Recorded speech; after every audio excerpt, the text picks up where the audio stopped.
Teringatkah Anda dengan kasus manusia kanibal di tahun 2003 yang dilakukan oleh Sumanto? Kemunculan Sumanto menghebohkan publik. Tidak ada yang menyangka, di era milenium ternyata ada manusia yang memakan daging manusia lainnya. Dan jauh sebelumnya, ternyata di Eropa, tepatnya di Jerman, pernah terjadi kasus kanibalisme dengan tersangka Joachim Kroll. Setelah hampir 21 tahun lamanya, Kroll sang kanibal berhasil menutupi kejahatannya yang telah membunuh 14 orang. Siapakah sebenarnya Sumanto dari Jerman ini? Bagaimana kisahnya?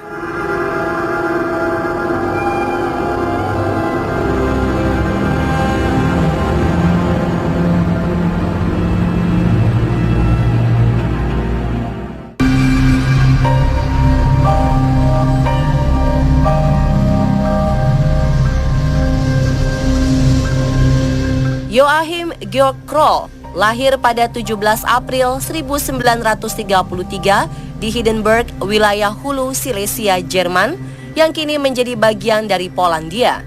Terlahir sebagai anak ke-8, Kroll merupakan anak yang lemah dan suka mengompol. Dapat dikatakan, Kroll memiliki keterbelakangan mental. Ini dibuktikan dengan tes IQ-nya, di mana ia hanya mendapatkan hasil 76, jauh di bawah standar. Ketika ayahnya menjadi tawanan Rusia meninggal dunia saat Perang Dunia Kedua, ia beserta keluarga pindah ke Jerman Barat dan tinggal di sebuah rumah kecil dengan 2 kamar yang mampu menampung ia, sang ibu, beserta ke-7 saudaranya. Karena hanya bersekolah hingga kelas 3 sekolah dasar, Kroll tumbuh menjadi orang dewasa dengan kecerdasan yang sangat rendah. Ia kemudian bekerja di pertanian milik keluarga. Peristiwa yang menimbulkan trauma besar pada dirinya terjadi ketika Kroll menginjak usia 22 tahun. Tahun 1955, kematian ibunya meninggalkan trauma tersendiri. Dari sanalah, Kroll tega melakukan serangkaian aksi pemerkosaan, pembunuhan, hingga aksi kanibalisme. Kroll kemudian pindah ke Duisburg, pinggiran kota Lahr, bagian barat laut Jerman. Di sini ia mulai bekerja sebagai asisten penjaga kamar mandi umum. Hidup di jalan, Kroll dikenal sebagai paman Joachim oleh anak-anak setempat. Mereka menyukai sosok Kroll karena ia memiliki banyak mainan seperti boneka dan permen di flat kecilnya. Kroll sendiri senang mengundang anak-anak ke rumahnya untuk bermain, karena Kroll merasa mereka adalah teman sejatinya. Gadis-gadis atau orang tua dari anak-anak kecil di sini juga tidak menaruh curiga. Ini semua tak lepas dari sikap Kroll yang menganggap anak-anak sebagai keponakannya sendiri.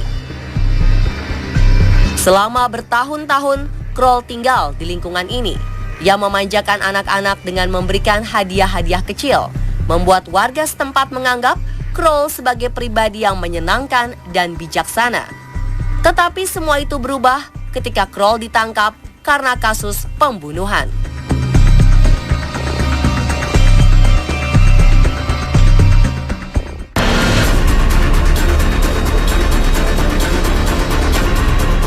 Saat itu, kamar mandi seluruh rumah yang berada di apartemen tempatnya tinggal tidak dapat digunakan. Oskar Muller, sang tetangga yang bertemu dengan Kroll, bermaksud untuk meminjam toiletnya. Namun Kroll menolaknya dengan mengatakan kamar mandinya tidak boleh digunakan karena hanya orang bernyali besar saja yang boleh memasukinya. Karena terpaksa dan harus ke toilet, Muller pun memberanikan diri masuk. Dan betapa terkejutnya ia ketika mendapati air berwarna merah darah dan bau busuk menyengat dari dalam kamar mandi. Sambil menutupi hidungnya, Muller mendekati tisu basah mengambang di atas air dengan di sisinya terdapat potongan-potongan daging. Curiga dengan apa yang ia lihat, Muller segera berlari menuruni tangga dan keluar menemui polisi. Muller yang tergagap melihat apa yang berada di dalam kamar mandi mengajak polisi untuk melihat sendiri tempat kejadian perkaranya.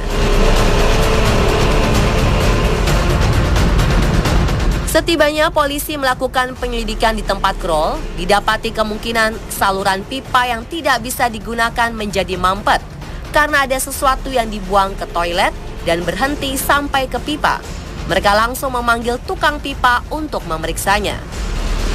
Dan apa yang ditemukan polisi dan tukang pipa? Ketika para tukang pipa membongkarnya, mereka menemukan beberapa organ internal anak seperti paru-paru, ginjal, usus, dan hati. Mereka juga menemukan potongan daging yang tampaknya telah dipotong dari bagian lemak korban. Mueller pun menemui orang yang disebut Paman Joachim dan bertanya tentang apa yang ia buang di saluran air. Kepada polisi, Kroll mengelak dengan mengaku ia telah membunuh dan menguliti seekor kelinci. Kroll juga menggunakan rebusan air agar tidak menyumbat saluran air. Sayangnya, terlalu banyak yang ia buang hingga perbuatannya diketahui orang lain.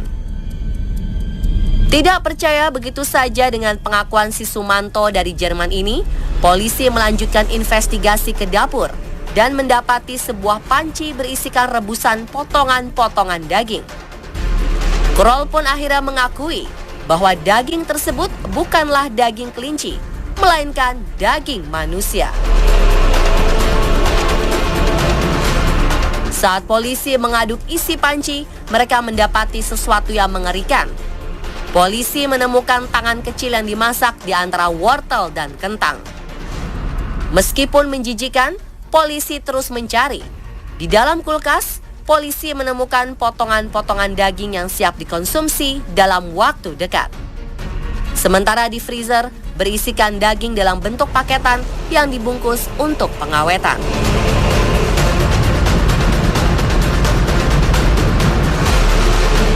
Korban pertama yang ditemukan tersebut adalah Marion Kater. 3 Juli 1976, gadis kecil berusia 4 tahun ini dilaporkan menghilang dari taman bermain Duisburg. Orang tua Marion tidak pernah khawatir anak yang berambut pirang manis itu bermain dengan anak-anak lain. Tetapi ketika mendapati anaknya tidak pulang ke rumah, sang ibu mulai panik. Ia lalu mencari melalui orang-orang yang sekiranya melihat Marion pada hari itu. Namun hasilnya nihil. Bersama suaminya, mereka pergi ke kantor polisi untuk melaporkan kehilangan anak.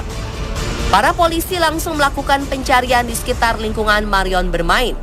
Apakah mungkin ada yang melihat Marion bermain di sana? Dan lagi-lagi tidak ada informasi yang didapat.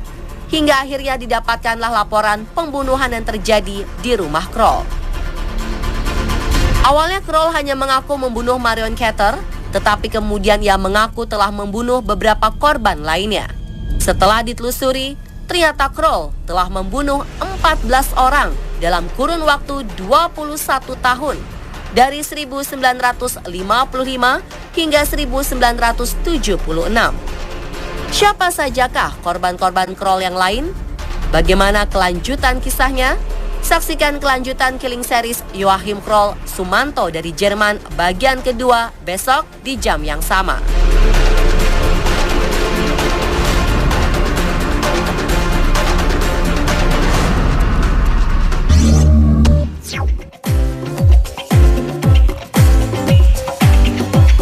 Sesaat lagi akan hadir 7 aplikasi terbaik smartphone.